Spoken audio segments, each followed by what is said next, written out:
नमस्कार, स्वागत है आपका जनगणमन 24/7 पर, जो कि मेरा यूट्यूब चैनल है। आप उसे लाइक करें, सब्सक्राइब करें। और इस समय महाकुंभ को लेकर धूम मची हुई है कि किस तरीके से प्रयागराज में करोड़ों लोगों ने कल स्नान किया और किस तरीके से महाकुंभ योगी आदित्यनाथ उसको एक लॉन्चिंग पैड बना रहे हैं अपनी ब्रांडिंग करने के लिए, अपनी पॉलिटिक्स को चमकाने के लिए। ऐसे में समाजवादी पार्टी का क्या सोचना है, तो मैंने सोचा कि प्रयागराज के जो लोकसभा एमपी हैं उज्जवल रमन सिंह, उनसे बात की जाए। तो आज उज्जवल रमन इस समय हमारे साथ हैं जनगणमन 24/7 पर। Ujjwal, thank you so much for joining और आप अनम्यूट कर लीजिएगा।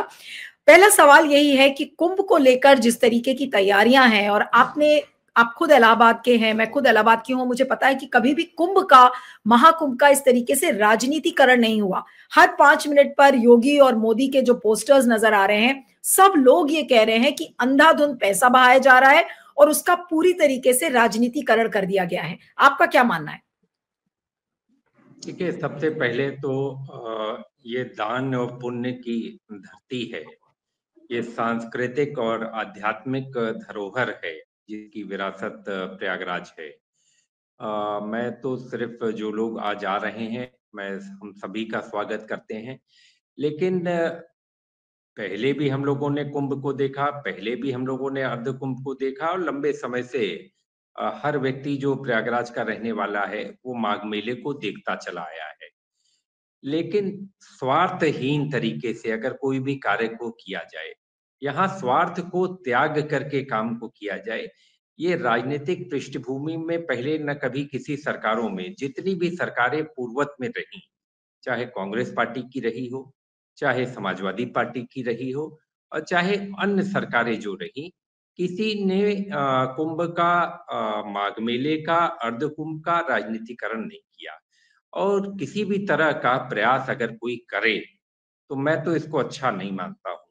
मेरा मानना ये है कि कुंभ कोई ब्रांडिंग की जगह नहीं है, कुंभ कोई डेंट पेंट की जगह नहीं है। ये हमारी एक धरोहर है, एक हमारी विरासत है और ये दान पुण्य की जगह है, तप और तपस्या की जगह है। लोग कल्पवास करते हैं, लोग कुछ आध्यात्मिक ज्ञान प्राप्त करने की अपेक्षा में प्रयागराज आते हैं और निश्चित तौर से ऐसे जो लोग हैं, उनका प्रयागराज की भूमि स्वागत करती है। प्रयागराज की भूमि देने की भूमि है, लेने की भूमि नहीं है। और जिसके मन में लेने का भाव होगा कि हम प्रयागराज से कुछ लेकर जाएं, तो मुझे लगता है कि ये जगह उनके लिए नहीं है। ऐसे लोगों को अपने मन से वो पाप हटा देना चाहिए, जो लोग प्रयागराज से कुछ लेकर जाना चाहते हैं। यहाँ महाराजा हर्षवर्धन जब आए तो उन्होंने सर्वत्र अपना जो है यहाँ पर दान करके तब आगे बढ़े।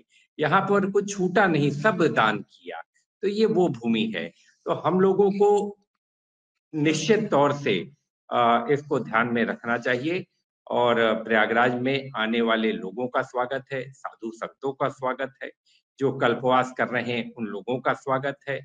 सब लोगों का प्रयागराज की इस महान धरा पर हम स्वागत करते हैं और ये उम्मीद करते हैं कि जो व्यवस्थाएं हैं, उन व्यवस्थाओं में बेहतर से बेहतर रूप में उनका प्रयागराज में जो वास रहेगा वो बेहतर रहेगा। इसी उम्मीद की हम कामना करते हैं।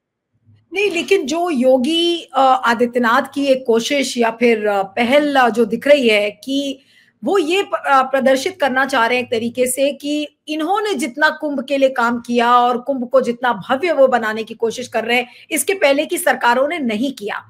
ये जो एक मानसिकता सामने झलक रही है, उस पर आप क्या कहेंगे?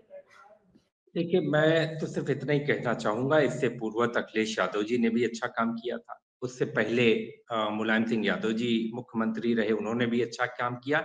और उससे पूर्व में जो भी सरकारों में जो लोग रहे, उन्होंने भी बहुत अच्छा काम किया। किसी एक व्यक्ति का, किसी एक एक पार्टी विशेष की ये धरा नहीं है। ये सबका सामूहिक प्रयास है जो कुंभ का कार्यक्रम इतना सकुशल बीते, इसकी हम कामना करते हैं। और निश्चित तौर से ये श्रेय लेने की होड़ नहीं है। निश्चित तौर से जो लोग आ रहे हैं, जो लोग 10-10, 15-15 किलोमीटर पैदल चल रहे हैं, आप सोचिए उनके मन में जो भाव है, उनके मन में जो आस्था है, उनके मन की श्रद्धा को अगर हम ध्यान में रखें, तो निश्चित तौर से अगर कोई बधाई का पात्र है तो 20-20 किलोमीटर चलने वाले, कल एक व्यक्ति से मैं मिला, उन्होंने कहा कि 29 किलोमीटर आज मैं पैदल चला हूँ। तो निश्चित तौर से मैं उनके भाव को, उनकी श्रद्धा को प्रणाम करता हूँ और ऐसे लोगों की वजह से कुंभ की महिमा है। और मैं तो कहूँगा सरकारें कोई भी रहें, व्यक्ति कोई भी रहे, ये हमारे लिए महत्वपूर्ण नहीं। हमारे लिए महत्वपूर्ण बड़ा सवाल ये है कि सकुशल हमारा कुंभ बीते, लोग आएँ, यहाँ जिस आध्यात्मिक खोज के लिए आ रहे हैं, जो उनके मन में एक आध्यात्मिक भूख है, जिज्ञासा है, जो उनके मन का कौतूहल है, वो निश्चित तौर से यहाँ आकर शांत हो।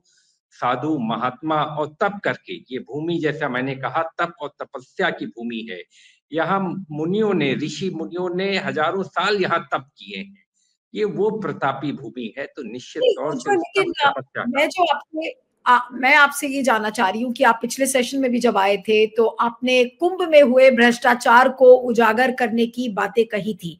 क्या वाकई में आपको लग रहा है, हो सकता है कि अभी आपके लिए समय ये ठीक ना हो, आप उस पर बात नहीं करना चाहें, लेकिन क्या कुंभ एक बिल्कुल एक जो भ्रष्टाचार का अड्डा है वो भी एक तरीके से योगी आदित्यनाथ ने उसको बनाने की कोशिश की है? करोड़ों रुपए खर्च हो रहे हैं, सेंट्रल गवर्नमेंट ने भी इतने पैसे दिए, साथ में स्टेट गवर्नमेंट भी उसमें जमकर पैसे लगा रही है, लेकिन भ्रष्टाचार आपको लगता है कि इसमें काफी हुआ है या फिर आप उसको उजागर करेंगे? पिछली बार भी मैंने लोकसभा में 0 आवर में लगाया था, लेकिन दुर्भाग्यवश संसद की कार्रवाई बाधित होने के कारण वो नहीं हो पाया।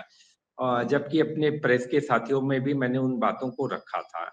लेकिन आने वाले दिनों में इस लोकसभा के सत्र में जो कमियां रही हैं, जो लाल फीताशाही रही है, जो बंदर बांट रही है, उसको उजागर करने का काम निश्चित तौर से हम करेंगे। निश्चित तौर से हम उन बातों को उठाने का काम करेंगे जो जनमानस में, प्रयागराज के जनमानस में जो बातें घूम रही हैं, उस जनमानस को उठाने का जो जिम्मेदारी प्रयागराज के लोगों ने मुझे दी है, निश्चित तौर से संसद में भी उठेगी और संसद के माध्यम से वो आप लोगों तक भी पहुंचेगी। बड़े पैमाने पर जो कमियां हैं, आज मैं सिर्फ इतना ही कहूँगा शासन प्रशासन के लोगों से, जो लोग आ रहे हैं उनके रहने की व्यवस्था, उनके खाने-पीने की व्यवस्था बेहतर से बेहतर रूप में करें, क्योंकि इस ठंडी में इतनी बड़ी संख्या में जो लोग आए, बहुत सारे लोगों को उनके ऊपर आसरा नहीं मिल पाया, उनके ऊपर कहीं न कहीं लोग सड़कों पर, रेतों पर बैठे रहे, कहीं न कहीं जिसको जहाँ ठिकाना मिला, बिना खाए, बिना पिए लोग जो है अपने दिन को बिताया। निश्चित तौर से ऐसे लोगों की श्रद्धा को मैं प्रणाम करता हूँ। इसी के लिए मैंने कहा है कि प्रशासन को और चुस्त दुरुस्त बनाना पड़ेगा। मौनी अमावस्या का नहान बहुत बड़ा नहान है। उसके लिए हमको पर्याप्त लोगों के लिए व्यवस्था, क्योंकि आप सोचें जब 30-30 किलोमीटर आदमी चल कर जा रहा है, तो आप उसके भाव को समझिए। और प्रशासन इतनी दूर से लोगों को उतार दे रहा है कि मुझे लग रहा है कि उनको कष्ट हो रहा है। उनके कष्ट को कम करने का हम लोग प्रयास निश्चित तौर से करेंगे और शासन प्रशासन में जो लोग हैं ज़रूर इस आवाज़ को सुनकर और बेहतर व्यवस्था उन्होंने किया होगा अपनी तरफ से, लेकिन और बेहतर व्यवस्था बनाने की ज़रूरत है। अब मैं महाकुंभ से हटकर भी कुछ बात करना चाह रही हूँ जो राजनीति को लेकर यूपी में है, क्योंकि यूपी में चुनाव भी है 2027 में। दूसरी तरफ इंडिया अलायंस की जो सारे दल हैं वो किस तरीके से उनमें डायनामिक्स अभी जो चल रहा है, कहाँ इस समय आप पूरी राजनीति को देखते हैं? क्या इंडिया अलायंस एग्जिस्ट कर रहा है? क्योंकि अभी हमने अखिलेश यादव को सुना था जब बाकी लोग बोल रहे थे कि नहीं इंडिया अलायंस टूट गया है या इंडिया अलायंस को खत्म कर दो, अखिलेश यादव ने कहा कि नहीं, कौन कह रहा है कि इंडिया अलायंस टूट गया है। किस तरीके की राजनीति इस समय हो रही है और खासकर देश की राजनीति है पीडीए को लेकर, क्या वाकई में उस राजनीति से योगी आदित्यनाथ, बीजेपी वाकई में भयभीत है और किस तरीके से ट्रैक्शन लाएगी आने वाले दिनों में समाजवादी पार्टी? निश्चित तौर से कांग्रेस का मानना है कि इंडिया अलायंस है और इंडिया अलायंस राष्ट्रीय परिप्रेक्ष्य में बना था। लोकसभा चुनाव के मद्देनजर सब लोग इकट्ठा हुए थे, समाजवादी पार्टी, अन्य दल इकट्ठा हुए थे।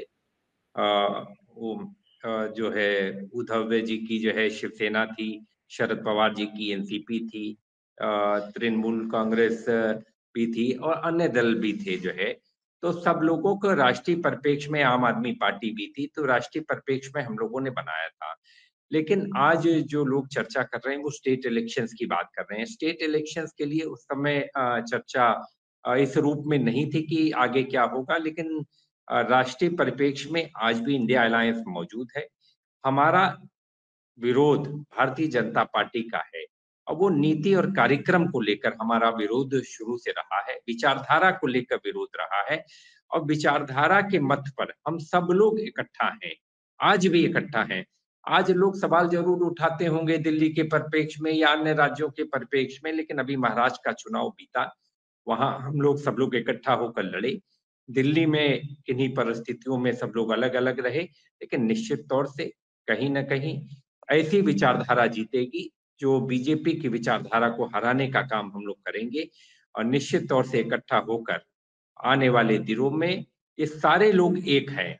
अभी शरद पवार जी ने भी कहा है, बाकी लोगों ने भी कहा है कि ये इंडिया अलायंस मजबूत है और इस विचारधारा की लड़ाई में आने वाले दिनों में हम बीजेपी को हर स्तर पर शिकस्त देने की रणनीति बना रहे हैं और निश्चित तौर से शिकस्त देने की जो हमारी तैयारी है आने वाले दिनों में कहीं न कहीं एक बेहतर नतीजा लाएगी, इसकी हम उम्मीद करते हैं।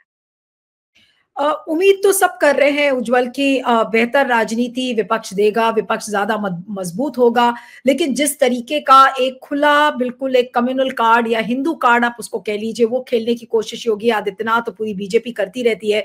कल आरएसएस के चीफ मोहन भागवत ने कहा कि देश को असली आजादी तब मिली जब राम मंदिर की प्राण प्रतिष्ठा हुई पिछले साल, और उन्होंने कहा कि देखिए राम मंदिर का मूवमेंट तो हमने किसी का विरोध करने के लिए नहीं चलाया था, फिर उसके बाद जो संभल में हो रहा है, जो बहराइच में हुआ, वो सारी चीजें किसी से छुपी नहीं है।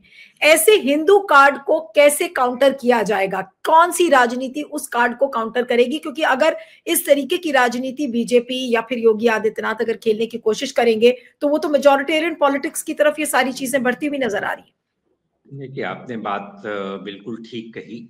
भारतीय जनता पार्टी की नीति और नीयत आपने बतला दिया कि वो ध्रुवीकरण की राजनीति करना चाहते हैं। जैसे हमने लोकसभा के सत्र के दौरान भी कहा कि बीजेपी आपदा में अवसर तलाशने का प्रयास करती है। सांप्रदायिकता में भी उनको अवसर दिखाई देता है कि हमारी राजनीतिक रोटियां सेकी जाएं। और आपने चर्चा की आरएसएस प्रमुख का, तो उनकी बात का तो संज्ञान भारतीय जनता पार्टी भी उतना नहीं लेती। वो कभी कुछ जो है वो बराबर अपनी बातों को रखते हैं, लेकिन मुझे नहीं लगता कि भारतीय जनता पार्टी भी गंभीरता से उनकी बातों का संज्ञान ले रही है।